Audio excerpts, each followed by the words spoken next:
Hindi naging madali kina Jordan at Christy ang desisyon nila sa isa't isa na magkaroon ng annulment. Dahil maninibago sila sa isa't isa at hindi nila lubusang matanggap na talagang wala na ang kanilang marriage. Sa mga gabi ay mararamdaman din nitong si Shira ang panglalamig ni Jordan sa kanya dahil susubukan nga niya itong tatabihan sa kama. Subalit si Jordan ay tela hindi naging masaya sa mga araw at gabi na iyon, kung kaya't hindi niya kaya ang gustong mangyari nitong si Shira. Iniwan ni Jordan itong si Shira at humingi siya ng paumanhin na hindi niya pa kaya ang gusto ni Shira.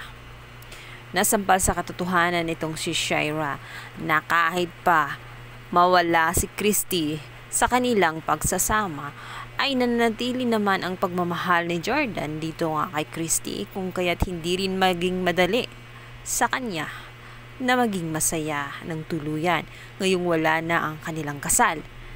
Samantala, isang kagimbal-gimbal naman ang mangyayari dahil ang kalasag ay gagantihan nga itong si Leon dahil sa pagpatay kay Bayawak, kung kaya't ang nais nilang mangyari ang balikan ng asawa ngayon nitong si Leon na si Christy maging ang anak ni Leon. Gusto nilang patayin itong si Christy at ang kanyang anak. Kung kaya't nagulat ang mag-ina sa biglang pagpasok ng kalasag sa loob ng bahay nila. Ngunit dahil malakas at ramado ang mga ito ay wala silang kalaban-laban at agad na pinilit hinila-hila ng mga ito. Nagulat si Christy, sinabi nito kung paano sila nakalabas ng kulungan. Dapat ay nasa loob na sila nito. Palabas na sila nang bigla nilang makita at makasalubong ito ang si Leon. Dito nga ay akma na nga nababarilin itong si Leon.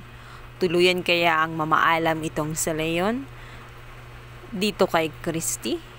At yan ang ating pakaabangan sa lalong umiinit na tagpo na Asawa ng Asawa Ko.